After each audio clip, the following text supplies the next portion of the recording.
But you do need a certain temperament that enables you to think for yourself, and then you have to develop a framework. And I developed it from reading Ben Graham. I didn't come up with it myself. Very simple framework. And then you have to look for opportunities that fit within that framework as you go through life. And you can't do something every day. You can learn every day, but you can't act every day.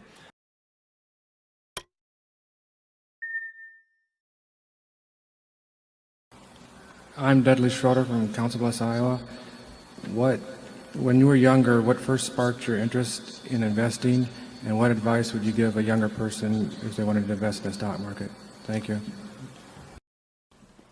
Well, I'm not exactly. I got interested probably when I was maybe 7 or thereabouts.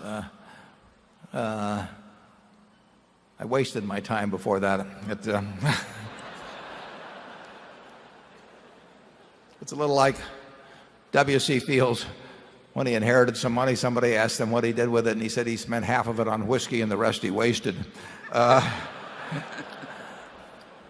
So there I was, dawdling around. But I got into, my dad was in the business, so I would go down to his office and I would see these interesting books, and I would read them, and I would go down. He was on the 4th floor of what's now known as the Omaha Building at 17th and Farnham, and on the 2nd floor was Harris Supplement Company, and they had a board, and I would go down there.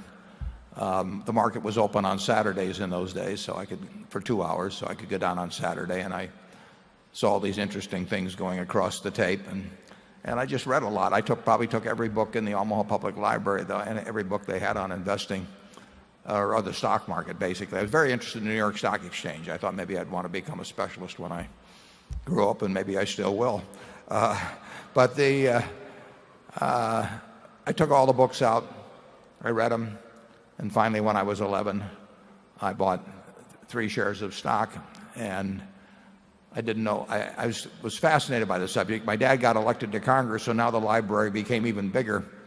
And I took all the books I could out of there on markets, and I used to chart and do all that sort of thing.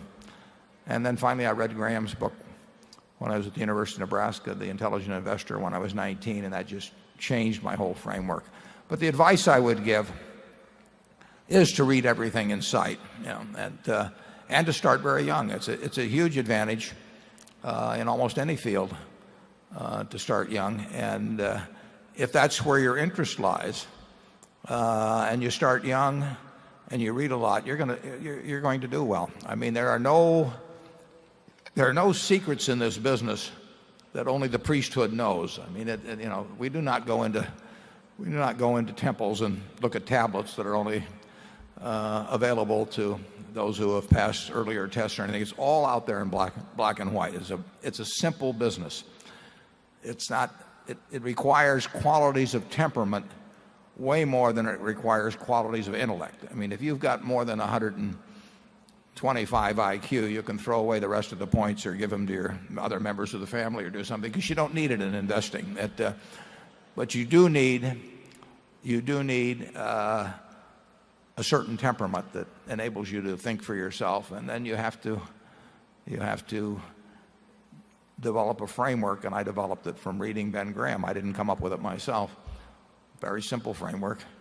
And then you have to look for opportunities that fit within that framework as you go through life, and you can't do something every day. You can learn every day, but you can't act every day. And I talked about reading the annual reports of Anheuser-Busch for 25 years, but I'd read the reports of Coca Cola and Gillette and all kinds of companies long before we invested in them. And if you enjoy the game, you'll find that like playing bridge or playing baseball or whatever. And if you don't enjoy it, you probably won't do well on it. But I would advise you to start early, read everything in sight, look for the successful framework that's been successful for people. And there's nothing like Graham's, in my view. And you'll have a lot of fun, and you'll probably make a lot of money. Charlie? Well, I'm at a little disadvantage here. Warren has made himself into kind of a dean of investors, starting as a boy. and he has a greater respect for the process than I do.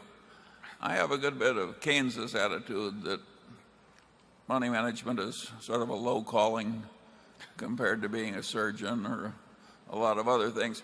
I think the corporate types, the corporate managers, ought to study investing better because they'd be better managers.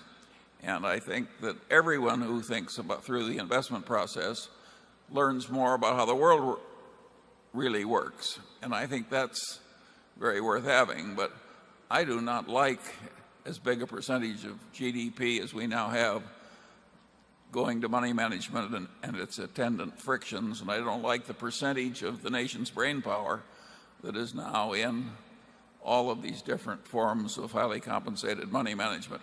I don't think it's a good thing for the country, and I hate the fact that we've contributed to it by our own predilections. Charlie is only sitting up here next to me as part of his outreach program, actually. Please don't take any pictures that you could blackmail him with being associated with me. Charlie made a very good point there about how managers could do better if they understood investments. I find it absolutely fascinating, and I've seen this throughout my life. I've seen it close up. I will have friends who are CEOs of companies, and they'll have somebody else handle their money. If you say to them, should you buy Coca Cola or Gillette or something like that, they'll say, that's much too tough. I don't understand that sort of thing. What do I know about investing? And then some investment banker will walk in the next day with the idea they buy a $3 billion company, which is just buying a lot of shares of stock of one company.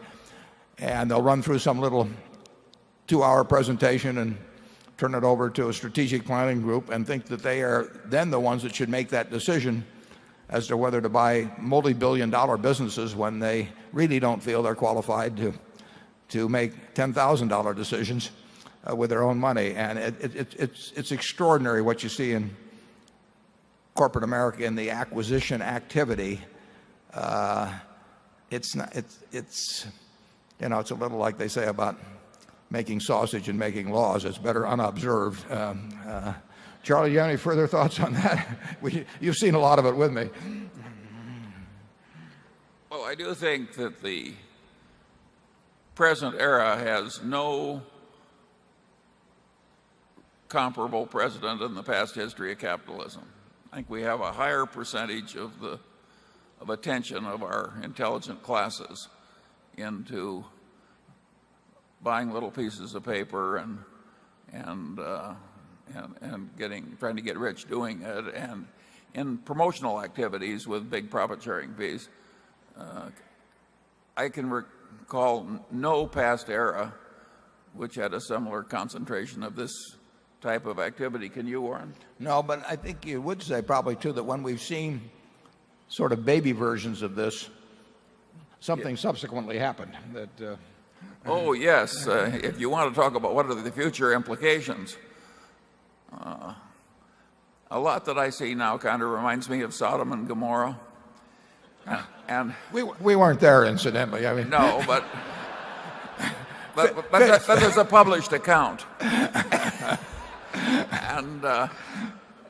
I think when you get as much sort of regrettable activity going on and sort of feeding on itself in frenzies of envy and imitation, that it has happened in the past that there came bad consequences. On that cheery note, we'll move to number 5.